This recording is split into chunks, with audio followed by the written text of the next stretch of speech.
Good. Morning, everybody. Tom Davis, Director of Recruiting for Student Athlete World for Pennsylvania, West Virginia, Ohio, and Maryland. On today, I have two of my former players, Frankie Craska and Joey Craska. Frankie was a starting pitcher for us and a DH who we'll get into some of that stuff and all that when we're talking to him. Joey was an infielder and starting pitcher for us and everything. Frankie now is a closer at Lafayette College, and Joey's at New Jersey Institute for Technology, getting ready to go. They're both home, so figured that I could get an informative interview with them. I'm going to turn it over now to the older one, Frankie. He's the one wearing the glasses and the penguin stuff since Steelers are all done. Frankie, hey, just give us a little background on you, a little short bio and that, and then I'll come to you, Joey. Sounds good. Thanks, big guy. It's a pleasure to be on with you this morning. I'll just start off by saying that, in our family, baseball has always been it's been one of the main staples of our life. Obviously, my father played baseball at the University of Pittsburgh. His name's Frank also. He pitched there from 1983 to 1986 and was offered a professional contract with the Atlanta Braves, pitched in the prestigious Cape Cod League. And I think that right there just kind of set the groundwork for our family, just being a baseball family through and through. I would also go on to say that, I knew at a young age that baseball was always going to be something that I was going to pursue. Since T-ball, I always just had a passion for the game, and it was always something that I knew just clicked with me. And Joey can attest to this. Just going to Pirate games growing up with my dad at the PNC Park in the early 2000s. Yeah, they weren't a good team, but that's how we learned. That's how we learned about the game. We just grew up watching them play. It doesn't matter who's playing. It's Major League Baseball. We were there watching, rooting on our Buccos. But around, and then as the baseball progression always goes, you get into coach pitch, you get into kid pitch, you get Bronco, Pony, Little League, whatever you want to, Your younger years of baseball, in my opinion, are supposed to be the years you enjoy most. You can play with your friends. You go to tournaments. You sleep over with your buddies after a win, whatever. Enjoy those younger years. But as the younger years continue on, it's also time to start focusing on your development as a player. And, I've always been a big believer that if you're good enough, they will find you, whether that's college, high school, professional. If you're good enough to play baseball, this game, they will find you. There are people out there that will find you. And given the situation that I was in, I had an abundance of resources and people that I've known my entire life and still know today that I would never be in the position I'm in now if not for them. Spent 8 years playing travel baseball in a top travel program in the region, and I would definitely say those 8 years were crucial for my development. I would definitely say that I grew a lot during those 8 years, but at the same time, that was just the beginning of the journey, I would say. I would say a lot of players these days, they look to sign the letter of intent, send the tweet, and then that's it. That's your career. That's the top. But no, it goes way beyond that. So for me, whenever you sign your letter of intent, it's just the beginning of a journey. And for me, I was blessed enough to have an opportunity to play 2 years at Central Catholic, end up transferring to Mars, where here we are today, still at Mars, proud fighting planet. I was very thankful to give me an opportunity by Andy Bednar for Joey and I and our family to be taken into the Mars family. And the same goes for basketball with Rob Carmody. It's Mars's family for life. And ended up my junior year of high school, ended up getting probably the time when recruiting started to pick up a little bit. Again, like I said, I had a lot of people in my corner. That included Andy Bednar. That included you, big guy. That included many other coaches in the region that I had the utmost respect and still do today for. As far as where I was looking, I knew that I wanted to go play baseball at the highest level I could play at the same time, like I said, if you're good enough, they will find you. So I was considering all options. I was considering Division I, Division II, Division III, you name it. I was considering it all. And right fit, right. Right fit, exactly. It's all about getting the right fit. You know, no matter who you are, what your name is, what background you have, it does not matter. It's all about finding the right fit for you as an individual, because that's what recruiting is. You're finding your fit. And again, like I said, it's been I'm blessed to know you. I know you helped put me in contact with many schools. I know Andy Bednar. I would not be in the position today if I was in, but not without Andy. And I ended up considering an abundance of schools, including Patriot League schools in Division I, a couple Ivy League schools, even a little bit of consideration from some schools in the Colonial Conference.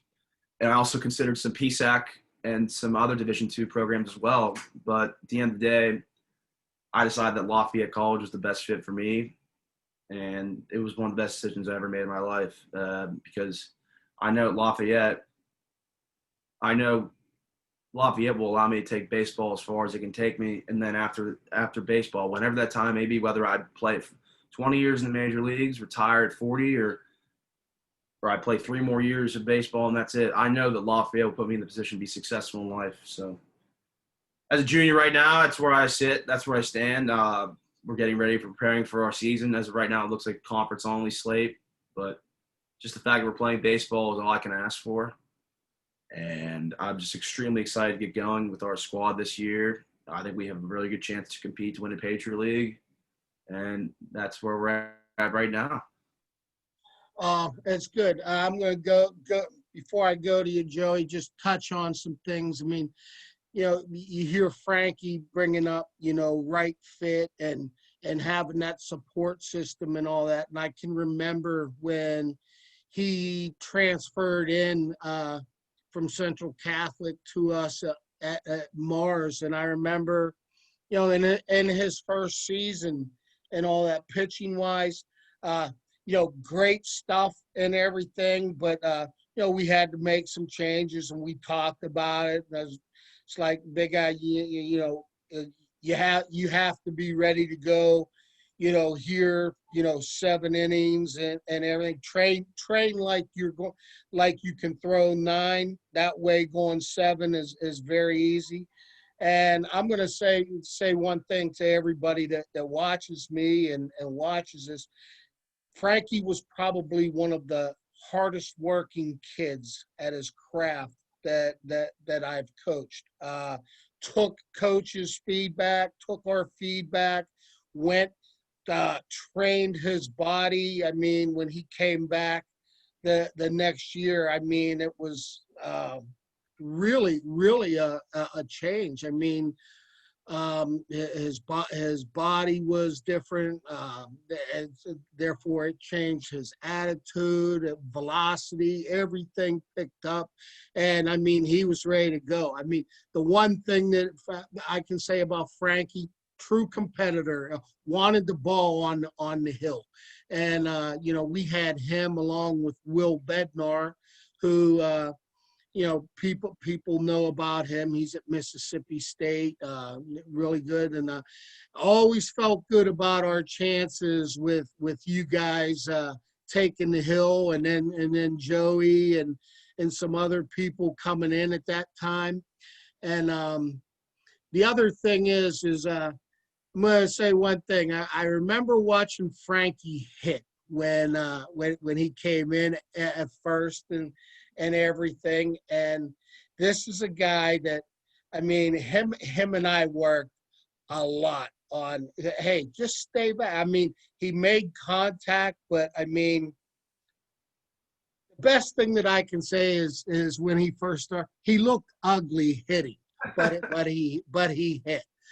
But he learned the situational game, and you know, all at once, you know, here's this kid that comes into our lineup, and you know, he would DH for us and everything when he wasn't pitching, and he just knew the game, and he led us in RBIs and just knew the situations and how to drive in runs, and you know, sacrificed himself. I mean, you know, power hitter and everything.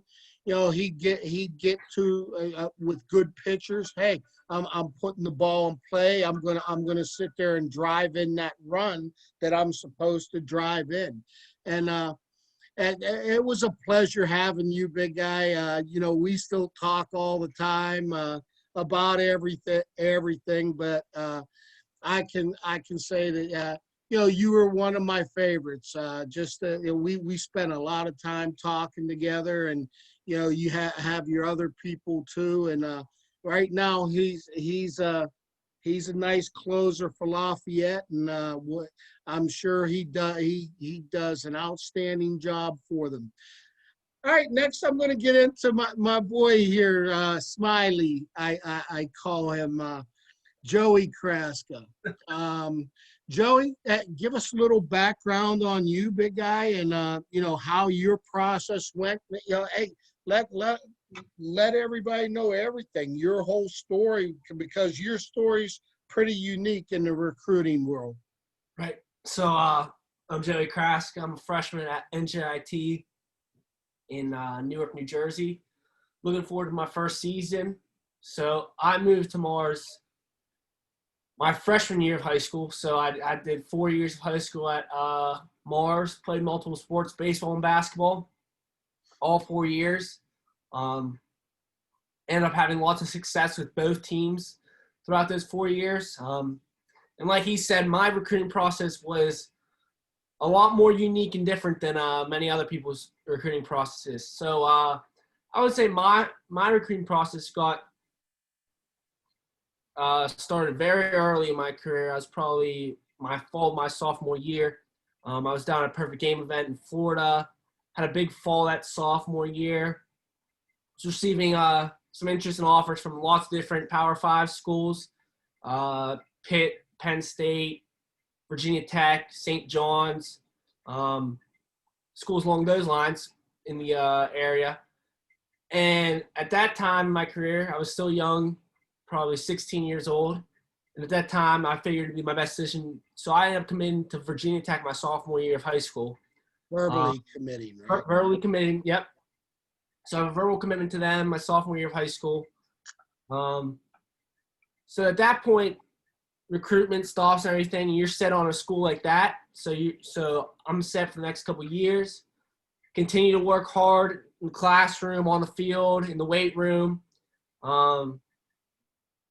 Overall, as an athlete, working hard in basketball, just focusing on myself, working to be the best athlete I can.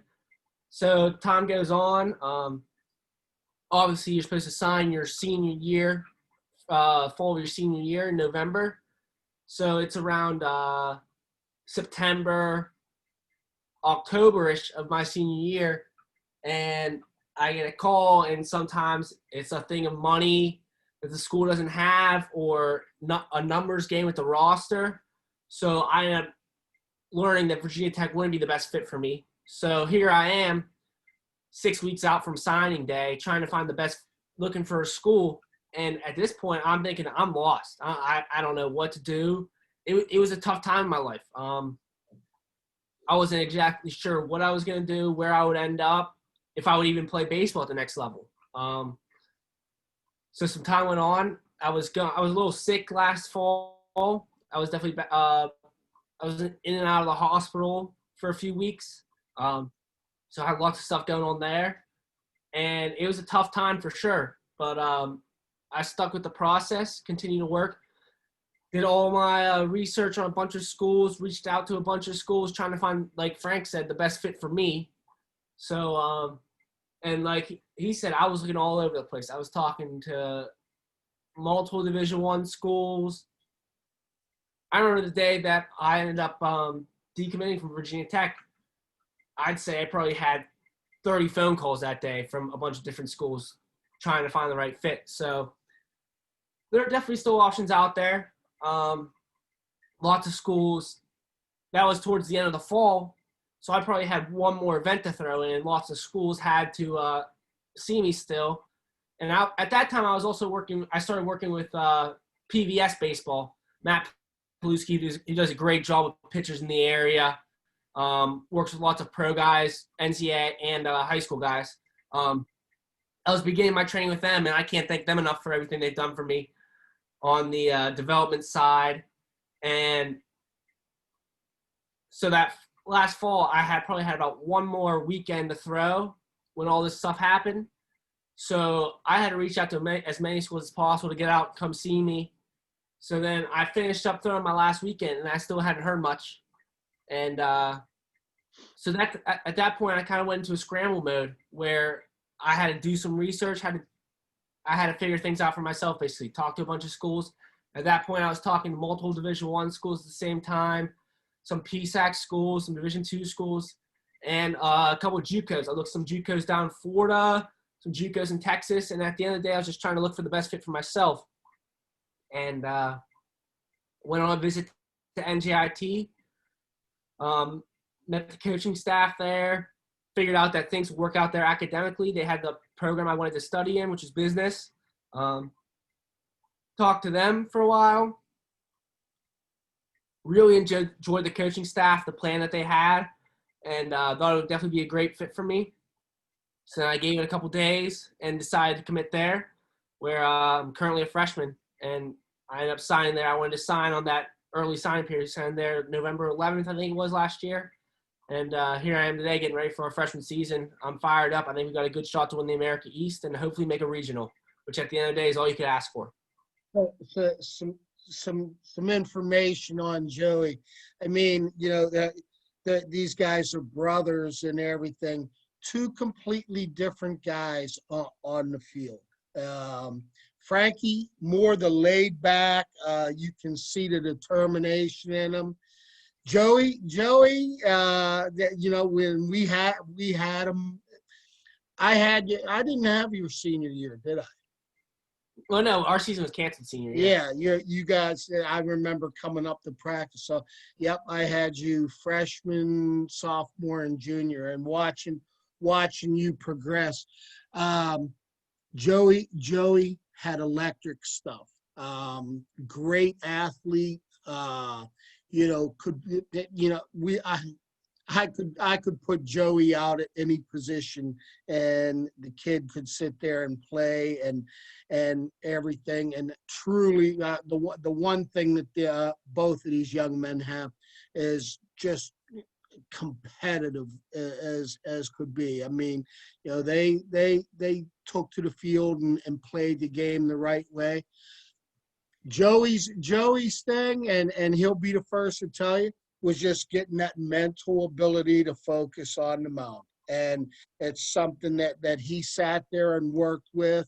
I can remember games. I can remember when we were playing Blackhawk, looking ready to go into the WPL playoffs, and we brought you in. And I mean, you know, sitting there, Blackhawk, very good team, and you're mowing them down. And then all at once, you know, we start getting into you know, walking some people and going out to the mound and talking to you and settling you down and everything like that. So like I said, every player and everything is different. And I will always remember, it's probably the best high school game I've ever been involved in, is when we were in the WPL semifinals against West Allegheny, the #1 ranked team, and Austin Hendrick, they're a very good player who got drafted in the first round by the Reds, and you know, great center fielder, great hitter. You know, I look for big things from him. You know, coming up through the Reds organization, but they brought him in to pitch, and we went 11 innings that night. And I am going to tell you one thing, Joey Craska went inning for inning, and it was funny. I actually turned to Coach Bednar in the 9th inning of the game and just looked at him and said, wow, man, do you believe this is like the greatest thing in the world right here? And Andy's a tense guy, and he's looking at me. He's like nervous. He's like, oh my God, yeah. And I said, but it's just fantastic. I mean, the atmosphere for that game, there were so many people there over at Burkett, over in Robinson Township, and Absolutely. people from West Allegheny. It was like Yankee Stadium. Joey's on the hill, and you're hearing Craska, Craska, and oh, it was just an absolute thrill to be at that game. I mean, it brings back memories almost of like when I was playing minor league ball in the Red Sox system. But getting into some recruiting stuff. Both, I mean, this is for both you guys, and you both can speak on it. You both were great students. How much did your grades come into play, and for what you wanted to do in the future? And when talking to college coaches, you know as well as I do, okay, we know you can play. Now we want to know about you guys as students and young men. So talk about the grade thing for both of you and how important it was getting into the schools you are. Well, absolutely. I'll start off by saying that the organization you run is Student Athlete World. We are student athletes. Student becomes first, then you're the athlete. So what I'll say is this: if you're a recruit right now and you're not sure about where you want to go, what you want to play, what division you want to play at, what conference, what school, the first thing that should be on your mind is getting your grades in priority. And the reason I say that is because there will be a lot of schools that you'll come in contact with. There's a lot of schools that big guy, that will talk to you about a kid. And they'll say, this kid's got all 5 tools. This kid can throw the ball 95 miles an hour. This kid can run a 6'6". This kid's got unbelievable bat speed. How is he in the classroom? Big guy goes, not too good, big guy. Guy hangs up. It's just the bottom line. And from my personal experience, I played for Lafayette College. Lafayette College is a prestigious school, one of the top in the country, in my opinion. I think a Lafayette degree will take you anywhere you want to go in life. When I was talking to our former head coach, Joe Kinney, who just retired after 20 years. Good guy. Great guy. Can't say enough about what he's done for me and how much he means in my life. I would say that the first thing that he asked me were how my grades were and how my test scores were. It wasn't even about baseball. It's how, and to this day, I'll still give Coach Kinney a call and I'll ask, how are your grades doing? I said, they're doing great, Coach, because you put me in the position to succeed. So I will say that, again, student athlete. Student comes first, student then athlete. Absolutely, you want to be a stud on the field. Absolutely, you want to perfect your craft on the field, on the hard court, on the gridiron, whatever it is, whatever sport you play, perfect your craft. But if you don't have your grades and your academics in priority, in all likelihood, it's not going to go well for you. And it's tough to say that because I know a lot of people personally that have had unbelievable athletic talent, but they just couldn't get it done in the classroom. I'll just close by saying, for me, I wasn't exactly a whiz in the classroom, but my mentality is if I'm a bulldog on the field, I can be a bulldog in the classroom. So if I had to stay up and grind it to get a 3.75 or a 3.8, or if I had to grind it to get a 1200 on my SAT, then I'm going to grind. Because it's just who I am. I'm just stay true to myself and grind. So my test scores were good enough. My GPA was good enough. Lafayette said we can make this work, Frank. Like Joey said with his test scores and his grades at NJIT.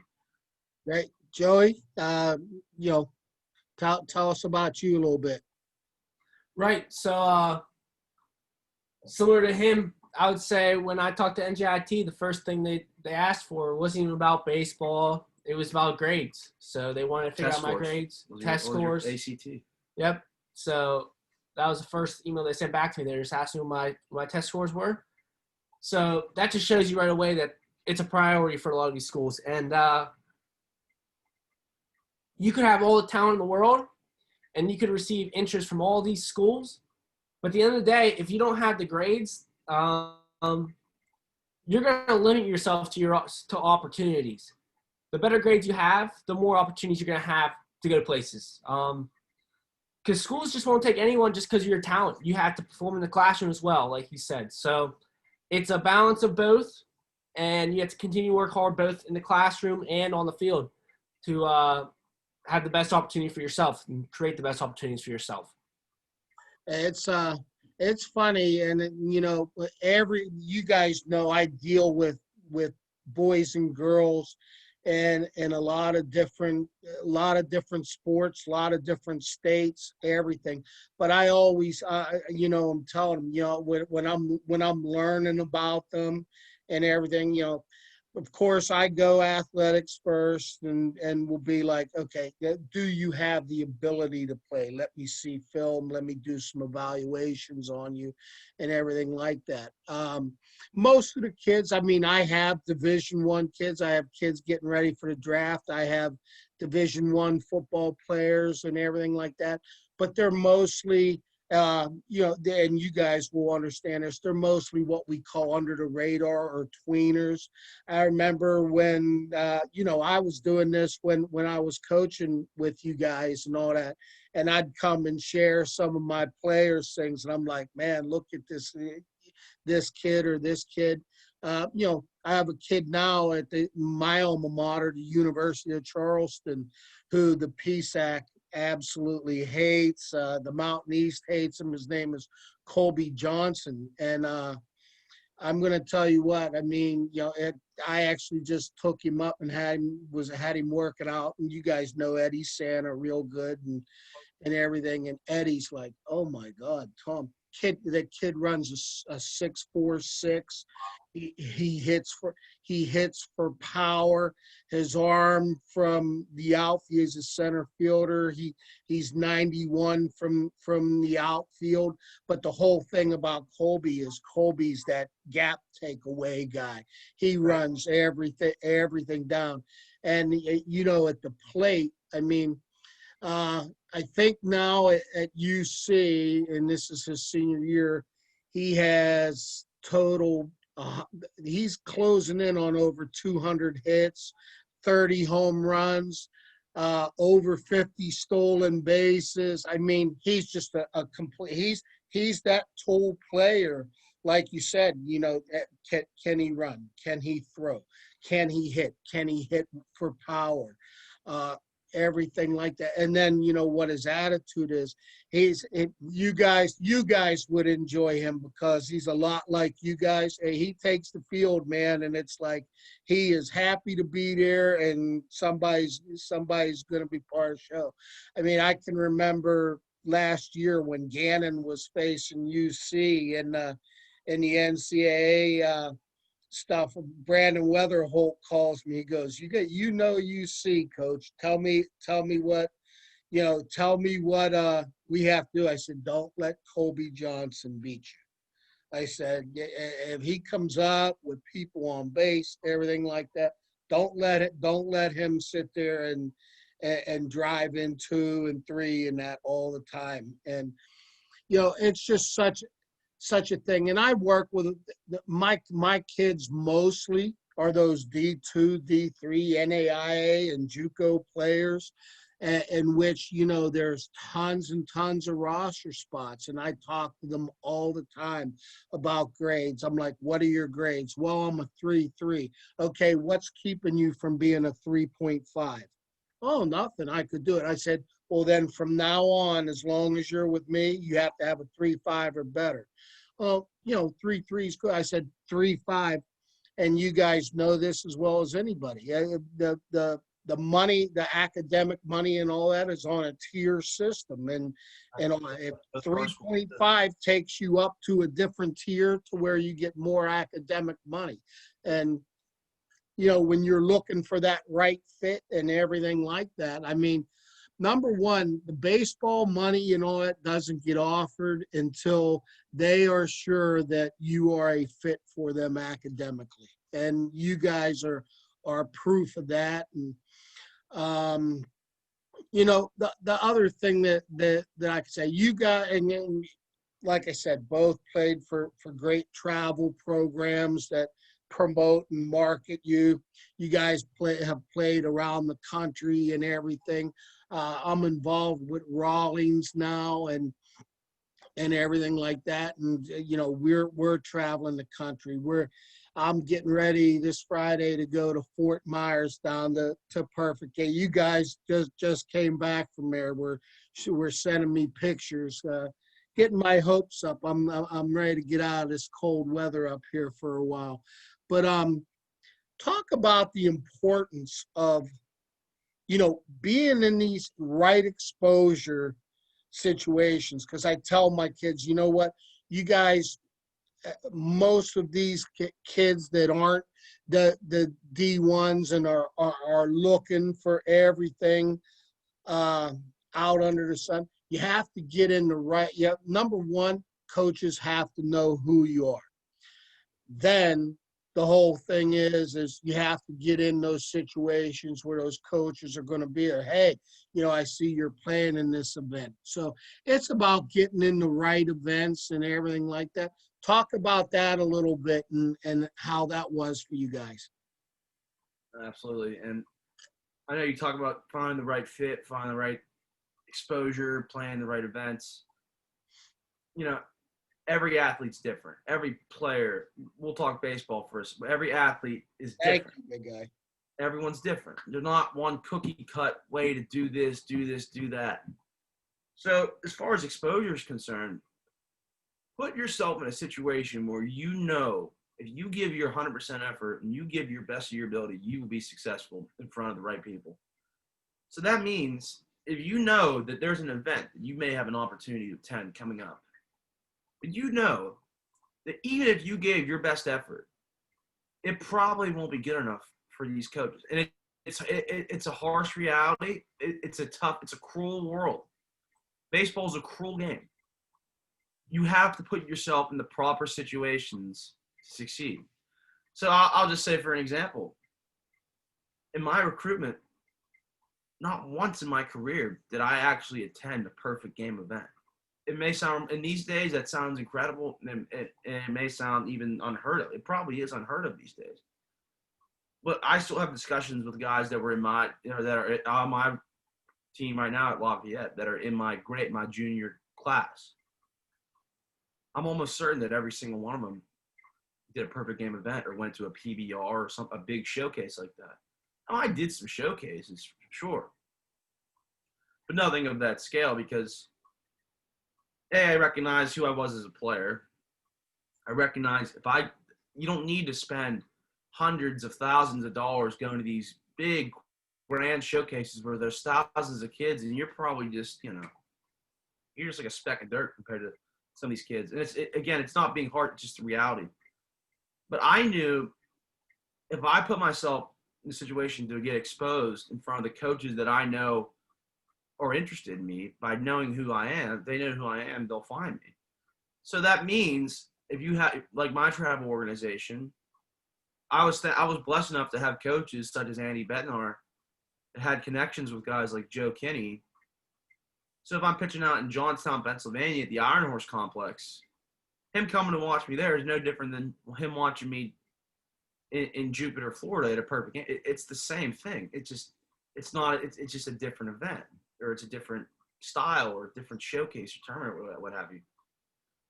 So I guess what I'll say is, again, just surround yourself with the people that you trust and that will put you in the best situations to succeed. That's what I'll say about that. Joey. Right. Then similar to that, I would say know who you are. It's good to have goals and have these desires to play at certain places, but be realistic with yourself and have some schools that you could see yourself fitting in at realistically as an athlete and a student, and do your best to get out and play in front of those schools and have those schools see you. If you're a talent that's probably a Division II guy, low D1 guy, and you know that, and you're listening to yourself, and you tell yourself that it's okay to realize that. Just make sure you get in front of those schools instead of going to an event where you'd see a top 10 school in the country at, realistically, because then at that point, you're just wasting your money. It's all right to have goals and keep working to get to that level, but if you're not there as a student or as an athlete, then there's no point in doing that. You might as well focus on the schools that you could see yourself fitting in at realistically. So that's what I would say about it. Can I say one more thing, Big Guy, about this? Back to the perfect game events and everything like that. Our younger brother Petey, he's committed to Georgia Tech.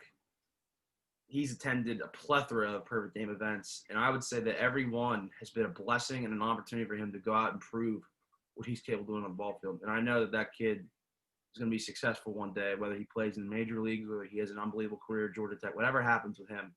I know I can say that kid put himself in a situation to succeed. He knows what he's capable of, and I'm sure you've seen him on Twitter. I'm sure everyone in this region's seen videos. I've seen him since up with us since he was in 7th grade. So. Yep. So again, it's all about putting yourself in the situation to succeed. And the last thing that I'll say is, back to Lafayette. We had a kid this summer. After our season was canceled, this past year, spring was his junior year, and obviously the junior year is your big year for the draft, etc. Obviously, we know the draft was cut from 40 down to 5 rounds this year. Abbreviated draft. Our Friday night pitcher, his name's J.P. Woodward. He's from Baltimore, Towson region of Maryland. Went to Boys Latin, a private high school. Again, I could say this is a kid that in high school was not heavily recruited at all, at all. And honestly, he ended up coming into Lafayette as a straight walk-on. And there were kids in the fall, so he was there. I met him his sophomore years whenever I met him my freshman year. But I've heard stories that people were saying, like, this kid JP is going to be cut. Like, this kid does not have a chance to make it past this fall. But JP is one of the hardest workers I've ever met in my entire life, and he'll always be a friend of mine for knowing how hard he worked and how he put himself in the right situation. And again, it all goes back. He would not have gotten into Lafayette. He wouldn't have been at the school. He wouldn't have the chance where he is today. He didn't put the effort in on his grades. And I also said, just similar to me, did not do a single perfect game event in his entire recruitment career. This summer, J.P. Woodward signed a contract with the Philadelphia Phillies. And I got chills just saying that. It's an absolutely remarkable story. And I was going to be living with JP this fall, but obviously signed the contract that signed the big one. So he was down in Clearwater this fall, and he's a Philly, and I'm looking forward to watching him continue to develop. And I think he's just another example of, again, your high school years, your recruiting years, they're extremely important, but it's all about exposing yourself to the right people and knowing what's best for your development and being realistic with what you know you can do deep inside. You give your best effort. Absolutely. I mean, you guys are spot on. And like I said, I mean, you know, your family and what you were saying, baseball family, you know, Frankie, yours was different than Joey. Joey, yours was different than Petey. And Petey wanted to be on here, people, but he's involved. He's still in high school, and he's doing some class stuff now, and he's involved in basketball. But yeah, he committed to Georgia Tech his freshman year, and outstanding kid. Hits the ball a long way. As I was telling you guys, I mean, when you guys came and all that, I'm watching this kid as a 7th grader and being like, okay, how can we get him up to sit here and actually swing the bat for us a little bit? He's that good. And, you know, but, you know, the recruiting thing, and I always tell everybody, I mean, so many people get caught up in what their friends are doing and everything like that. And I'm like, and I try to tell people, I'm like, and we'll go this way for baseball, and it's this way for all sports. You know what? division. I'm like, don't put yourself in a D1, D2, D3 thing like that. I look at it this way: 6% of all the kids that play high school baseball are going to sit there and play collegiate baseball. So Division III, Division II, Division I, NAI, JUCO.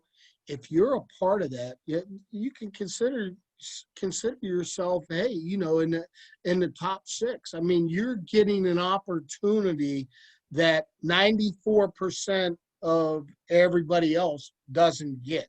So and people will say, "Oh, D3 and all." I have D1 talent kids that play D3 baseball. You guys have seen it. And number one, they're smart. They're looking to go for that right fit school. They know that their probability of going to the MLB is it's 1%. 1% of high school and college players get that opportunity.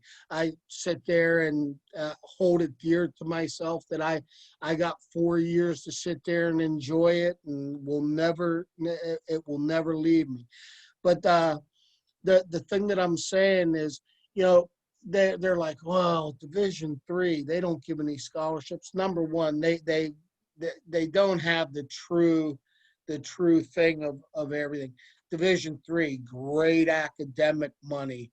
It's like you're saying, if you're a 3-5 student there, I mean, it's big. The other thing is that, no athletic money. Well, what they do have is and it's so funny because I have D3 guys and they're like, Coach, I got my financial package and I did tremendous. I got $25,000 academically, and then there's this column over here like the Frankie Craska grant, the Joey Craska grant, and I said that's all money put in from donors and alumni and everything to be used for the baseball program. Oh, so grant, that I don't have to pay that back. No, it's like getting an extra scholarship and all that, but you can't call it an athletic scholarship. And the other thing is we go down, and you guys know this, Division I, you have 11 and a half scholarships. For Division I player or teams will be anywhere from 30 to 55 kids on their roster. 11 and a half have scholarships, in which you guys also know of that money, let's say 6 to 8 of those scholarships are for guys that are on the hill, pitchers. It goes to the old axiom, you know what? You never have enough arms and enough good arms and everything. So then you go to Division II, who has 9 scholarships, okay? And I tell people, well, here's the whole thing. 20% of Division II schools have all 9 of those scholarships. Right. Most people, and you notice, I mean, the Mountain East and the PSAC, you look at those 2 conferences that we have around here, they have 6 to 10 every year, the best teams in Division II baseball. You have Mercyhurst, Millersville, Slippery Rock, Shippensburg, University of Charleston, Shepherd, and so many other people. And I'm like, I tell my kids all the time, I'm like, okay, have you been to a Division I event? Yep. Yes, I have. Okay. Have you been to a Division II event? Nope. Have you been to a Division III event? Nope. Go out and watch those teams play, because you know what? They have people that can play the game and everything like that. So for you to be part of that top 6% is outstanding, and you're getting help, and you're establishing that network. As Frankie, I'm sure you're going to have Lafayette people saying, hey, Frank, you know what? Here, I'm involved in some stuff. I want a Lafayette guy to come in and sit there and help me. Joey, same thing with NJIT. Funny thing is, it was funny. I mean, didn't really know myself that much about NJIT. I knew who they were, but actually got invited by Coach Newman and Coach Cooper up at Penn State. Hey, Tom, come up, tour the facilities, look at what we have. They were playing NJIT, and NJIT took 2 out of 3 from them that day. And, you know, for those schools like that, I mean, everybody's like, okay, NJIT. Well, you know what? You're as good as Power 5 the people that take the hill and the field that day. You guys have always heard. I mean, you played for me. You know a lot about what I say. You know, it's funny you both sit there and use the word bulldog. I mean, both of you have been in the bullpen warming up before the game. And after you guys get done, I'd give you your little speech every time. Okay, hey, go out, sit there, take the hill with confidence, be a bulldog, throw strikes, pound the strike zone, nothing for free. And we're going to be in the game. And you guys have heard it so long, and you take that mentality and have it. I appreciate you guys being on and sharing some of your insights going through baseball and the recruiting process. Love you guys. You guys both make me laugh and keep me young, and anything that I can ever do for either of you, you know how to get a hold of me and everything. So just going to end it here, and just stay with me when I get done. Frankie and Joey Craska, thank you very much for sharing everything with the people that watch, and some great baseball recruiting insight, and 2 great kids. Thanks, Thank big you, guy. man. It's a pleasure. Always an Appreciate honor. it. Appreciate it.